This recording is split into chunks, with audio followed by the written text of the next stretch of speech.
Hi viewers, welcome to filmi craft. நான் உங்கள் அருண். தரமான உலக திரைப்படங்களோட வரிசையில இந்த எபிசோட் நான் பார்க்க போற படம் 2019 ஒரு தெலுங்கு கிரைம் இன்வெஸ்டிகேஷன் த்ரில்லர் படமாக வெளியான ஏஜென்ட் சாய் சீனிவாசா ஆத்ரேயா. இப்போ இந்த படத்துடைய ஒன்லைனர் என்ன அப்படின்னு பாக்குறதுக்கு முன்னாடி இந்த ரிவ்யூ பார்த்து முடிச்ச உடனே பிடிச்சிருந்தது அப்படின்னா லைக் பண்ணுங்க, உங்க ஃப்ரெண்ட்ஸுக்கு எல்லாம் ஷேர் பண்ணுங்க, மறக்காம நம்ம சேனலுக்கு சப்ஸ்கிரைப் பண்ணுங்க. சப்ஸ்கிரைப் பண்ணும்போது பக்கத்தில் இருக்க நோட்டிபிகேஷன் பெல் ஐக்கானையும் கிளிக் பண்ணுங்க. அப்பதான் நம்மளுடைய வீடியோஸ் எல்லாம் உங்களை ஆன் டைம் வந்து சேரும். இப்போ இந்த படத்துடைய ஒன்லைனர் என்ன அப்படின்னு நம்ம பார்த்தலாம். தான் எவ்வளவு பெரிய புத்திசாலியாக இருந்தா கூட நமக்கு எந்த கேஸுமே கிடைக்காத ஒரு பிரில்லியண்டான டிடெக்டிவான படத்துடைய கதாநாயகன் ஒரு தருணத்துல ஒரு முக்கியமான பெரிய கேஸ கையில் எடுக்க போய் கடைசியில மெயின் சஸ்பெக்டாக இவரே ஃப்ரேம் பண்ணப்படுறார்.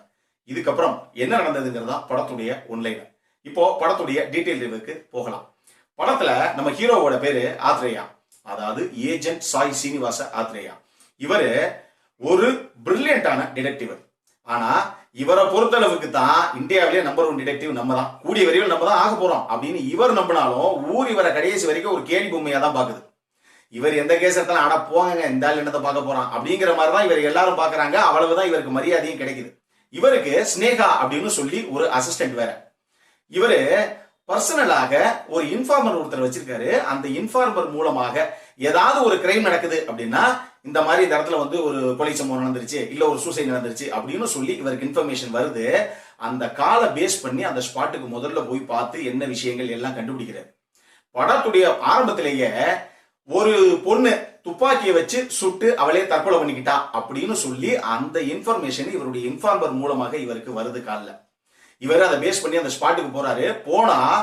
போன அடுத்த ஒரு 10 நிமிஷத்திலேயே இது தற்கொலையே கிடையாது, கன்ஃபார்மான கொலை. எப்படின்னு நான் சொல்றேன், கிளியரா புரிஞ்சுக்கோ, நாளைக்கு உனக்கு யூஸ் ஆகும் அப்படின்னு சொல்லி இவருடைய அசிஸ்டன்டான ஸ்னேகாவுக்கு கிளியராக எக்ஸ்பிளைன் பண்றாரு. அது ஸ்னேகாவுக்கு மட்டும் இல்ல, ஆடியன்ஸுக்குமே அப்ப இவர் எவ்வளவு பெரிய பிரில்லியண்டான சான்ஸே கிடையாது இல்லைங்க, எந்த அளவுக்கு அந்த யோசிக்கிறான் பாருங்க அப்படின்னு ஒரு ஃபீலை நமக்கு கொடுக்குற மாதிரி தான் அந்த சீனே அமைக்கப்பட்டிருக்கு.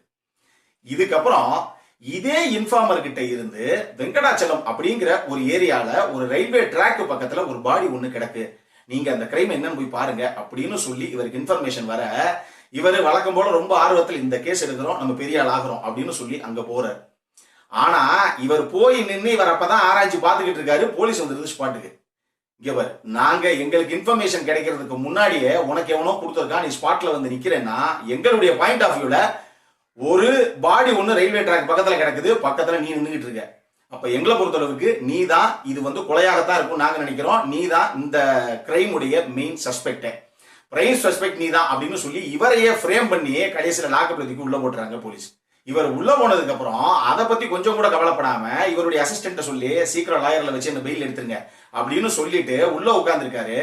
ஆனா இவரே எதிர்பார்க்காம இவர் எந்த கேஸை எடுத்தா இவர் மிகப்பெரிய ஃபேமஸ் ஆக முடியுமோ அப்படி ஒரு கேஸ் இவருக்கு அந்த லாக்அப் குள்ளேயே கிடைக்குது. அந்த கேஸை எடுத்ததுக்கு அப்புறம் இவர் எதிர்பார்க்காத என்னென்ன விஷயங்கள்லாம் சந்திச்சாரு. இறுதியாக அந்த குற்றம் தான் என்ன, அந்த குற்றவாளி யார் அப்படிங்கிறத நம்ம ஹீரோ கடைசியாக கண்டுபிடிச்சாரா இல்லையா, இதுதான் படத்துடைய மொத்த கதையே. இந்த படத்துல எனக்கு ரொம்ப ரொம்ப பிடிச்ச விஷயங்கள் என்ன அப்படின்னா, முதல்ல இந்த படத்துடைய ஸ்கிரீன் பிளே. இந்த படத்துடைய திரைக்கதை அமைப்பை பொறுத்தளவுக்கு கிட்டத்தட்ட படம் ஆரம்பிச்சு ஒரு 35 நிமிஷத்துல இருந்து 40 நிமிஷம் கதையில ஒண்ணுமே இருக்காது. அதை வச்சு இந்த மொத்த படத்தை டிசைட் பண்ணிடாதீங்க. இந்த படம் மொத்தமாக ஒரு 2 மணி நேரம் 28 நிமிஷம் ஓடுது, 2.5 மணி நேரம் வச்சுக்கோங்களேன். இதுல முதல்ல இந்த 40 நிமிஷம் நம்ம ஹீரோ அவருடைய பராக்கிரமங்கள், இவர் என்னென்ன கண்டுபிடிப்பாரு, எப்படி கண்டுபிடிப்பாரு அப்படிங்கிற மாதிரி சும்மா ஒரு லீடு தான் கொடுத்துருக்காங்களே தவிர மற்றபடி கதையில எந்த விதமான சுவாரஸ்யமே கிடையாது. முதல்ல ஒரு 35 இருந்து 40 நிமிஷம் வரைக்கும். இந்த 41வது நிமிஷத்துல ஒன்ஸ் படம் கால் வச்சதுக்கு அப்புறம் அடுத்த 1.25 மணி நேரம் நிச்சயமாக சொல்றேன் உங்களாலேயே மூச்சு விடுறதுக்கு ரொம்ப கஷ்டமா இருக்கும். அவ்வளவு ஸ்பீடாக போகுது ஸ்கிரீன் பிளே. எப்பா கொஞ்சம் நில்லுங்கப்பா, ஒரு பக்கமா போய்கிட்டே இருக்கீங்க, நாங்களும் கொஞ்சமாவது ஆஸ்வாசப்படுத்திக்கிறோம் அப்படிங்கிற ஒரு ஃபீல் நமக்கே வருது. அவ்வளவு ஃபாஸ்டான ஒரு ஸ்கிரீன் பிளே.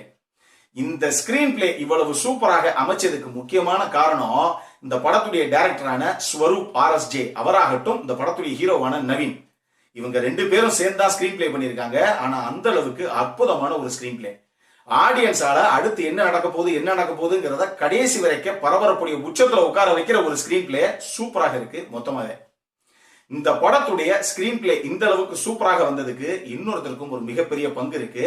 அவரு படத்துடைய எடிட்டரான அமித். எனக்கு ரொம்ப ஆச்சரியமாக இருந்தது இந்த படத்துடைய 2வது 1.25 மணி நேரம் பார்க்கும்போது. காரணம் என்னன்னா, இந்த முதல்ல இருக்க 40 நிமிஷத்தை விட்டுருங்க, இந்த பின்னாடி இருக்க 1.25 மணி நேரம் இருக்குல்ல, உண்மையாக இந்த டீமை தவிர இன்னொரு டீம்னால இதே 1.25 மணி நேரத்துல பிரசன்ட் பண்ண முடியுமா அப்படிங்கிறது மிகப்பெரிய கேள்விக்குறி. ஏன்னா அந்த 1.25 மணி நேர கதையே போதும் இவங்க 3 மணி நேரத்துக்கு ஒரு கிரைம் இன்வெஸ்டிகேஷன் த்ரில்லர் படம் எடுக்க. எப்படி அவ்வளவு கதையையும் இவங்க வெறும் 1 மணி நேரம் 40 நிமிஷம் இல்ல 1.25 மணி நேரத்துல கட் பண்ணி உள்ள வச்சாங்கிறது எனக்கு அவ்வளவு பிரமிப்பாக இருந்தது. அவ்வளவு பெருசா சொல்ல வேண்டிய விஷயங்களை இவ்வளவு தூரம் சுருக்கி வச்சதுதான் இந்த படத்தை ஒரு ரேசி ஸ்கிரீன் பிளேயோட நம்ம பின்னாடியே ஓட வைக்குது. அடுத்து என்ன நடக்குமோங்கிற பரபரப்புல அந்த உச்சத்துல நம்மளை உட்கார வைக்கிறது அந்த ஸ்கிரீன் பிளேயும் அந்த படத்துடைய எடிட்டிங்கும் தான். 2வது இந்த படத்துல எனக்கு ரொம்ப ரொம்ப பிடிச்சது இந்த படத்துடைய மியூசிக். மார்க் ராபினுடைய ஒர்க் இந்த படத்திற்கு மிகப்பெரிய பலம். அதுவும் நான் சொன்ன மாதிரி ஹீரோ அந்த லாக்அப்புக்குள்ள போய் முக்கியமான ஒரு கேஸை, நான் இங்க எதுவுமே ரிவீல் பண்ணல இந்த ரிவ்யூல, ஆனா ஒரு முக்கியமான கேஸை இவர் கையில எடுத்ததுக்கு அப்புறம் இவர் நோட்டீஸ் போர்டுல ஒரு 3 பேருடைய போட்டோகிராஃபை எடுத்து ஒட்ட ஆரம்பிப்பார்.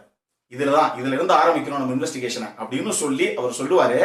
அந்த சீன்ல அந்த நோட்டீஸ் போர்டை அப்படியே நேரம் ஜூமின் போவாங்க.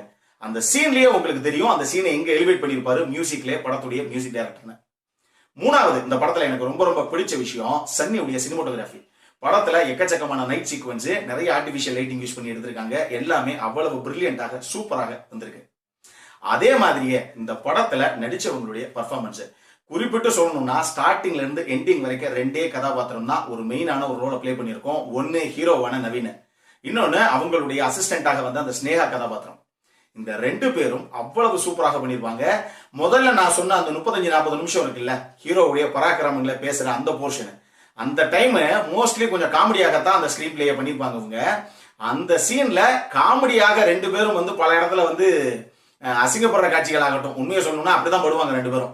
அந்த மாதிரி காட்சிகள் ஆகட்டும், கேஸை எடுத்ததுக்கு அப்புறம் இவங்க 2 பேரும் எந்த அளவுக்கு பிரில்லியண்டாக இன்வெஸ்டிகேட் பண்ணிட்டு உள்ள போறாங்க அப்படிங்கிற விஷயங்கள் அந்த படம் டோன் அப் ஆனதுக்கு அப்புறம் இவங்களுடைய பெர்ஃபார்மன்ஸ் எந்த அளவுக்கு பிரில்லியன்சியை காமிக்கிறாங்க அப்படிங்கிற அந்த விஷயங்கள் ஆகட்டும் அவ்வளவு சூப்பராக பண்ணிருப்பாங்க 2 பேருமே. அதே மாதிரியே இந்த படத்தை பொறுத்த அளவுக்கு கிட்டத்தட்ட ஷெர்லாக் ஹோம்ஸ் எப்படி மக்களை வந்து ரீச் ஆகுச்சோ அந்த மாதிரி இந்த படமும் ஒரு கிரைம் இன்வெஸ்டிகேஷன் த்ரில்லர் படமாக எடுக்கலாம் அப்படின்னு எடுத்து இன்னைக்கு மக்களுடைய இவ்வளவு பெரிய பேராதரவை பெற்றதுக்கு அப்புறம் இந்த படத்துடைய பிரான்சைஸாவே, அதாவது நம்ம படத்துடைய கதாநாயகனுடைய அந்த கேரக்டர் இருக்கு இல்லையா, ஏஜென்ட் சாய் சீனிவாச ஆத்ரேயா, இந்த பர்டிகுலர் கேரக்டர் மட்டும் ஒரு டிடெக்டிவ் மாதிரி லீடாவே வச்சு அடுத்தடுத்து பல பார்ட்டுகள் வரப்போகுதான். அப்ப எந்த அளவுக்கு இந்த படம் ஒரு மிகப்பெரிய இம்ப்ரெஷனை எல்லார்கிட்டையும் கிரியேட் பண்ணிருக்கும்னு பாத்துக்கோங்க. இதையெல்லாம் தாண்டி இந்த படம் பார்க்கும்போது ஒரே ஒரு விஷயம் மைண்ட்ல ஓடுச்சு. ராஜேஷ்குமாருடைய கிரைம் நாவல்கள் நம்ம படிக்கும் போது அவர் எப்பயுமே பல லீடுகளை பல கதாபாத்திரங்களை அப்படியே ஒரு இடத்துல சுருக்கி கொண்டு போய் கடைசியாக ஒரு கிளைமேக்ஸ்ல நம்ம எக்ஸ்பெக்டே பண்ணாத ஒரு விஷயத்தை ரிவீல் பண்ணுவார். அந்த மாதிரி தான் இந்த படத்துடைய ஸ்கிரீன் பிளே எனக்கு இருந்தது. நான் சொன்ன அந்த அடுத்த கடைசி ஒரு 1.25 மணி நேரம் அற்புதமாக இருந்தது. பார்த்து ரசியுங்கள்.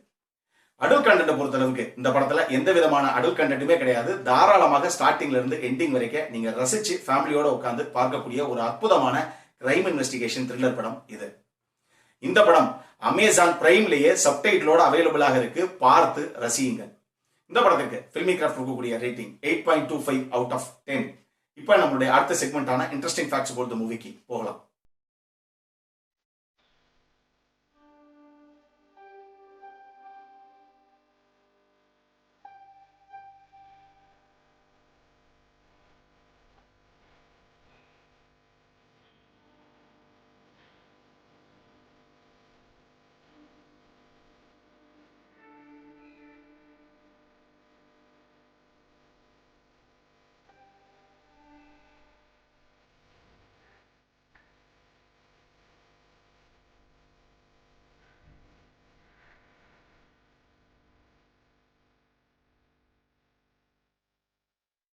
இந்த வீடியோ பிடிச்சிருந்ததுன்னா லைக் பண்ணுங்க. ரொம்ப பிடிச்சிருந்ததுன்னா உங்க ஃப்ரெண்ட்ஸ் எல்லாத்துக்கும் ஷேர் பண்ணுங்க. உங்களுடைய கருத்துக்கள் ஏதாவது இருந்தது அப்படின்னா கீழே இருக்க கமெண்ட் செக்ஷன்ல எங்களுக்கு தெரிவிங்க. வீடியோவை க்ளோஸ் பண்றதுக்கு முன்னாடி சப்ஸ்கிரைப் பண்ணுங்க. சப்ஸ்கிரைப் பண்ணும்போது பக்கத்துல இருக்க நோட்டிபிகேஷன் பெல் ஐக்கானையும் கிளிக் பண்ணுங்க. அப்பதான் எங்களுடைய வீடியோஸ் எல்லாம் உங்களை ஆன் டைம் வந்து சேரும். இதே மாதிரி இன்னொரு உலகத்தரமான படத்தோட அடுத்த முறை உங்களை சந்திக்கிற வரைக்கும் it is Arun signing off. By.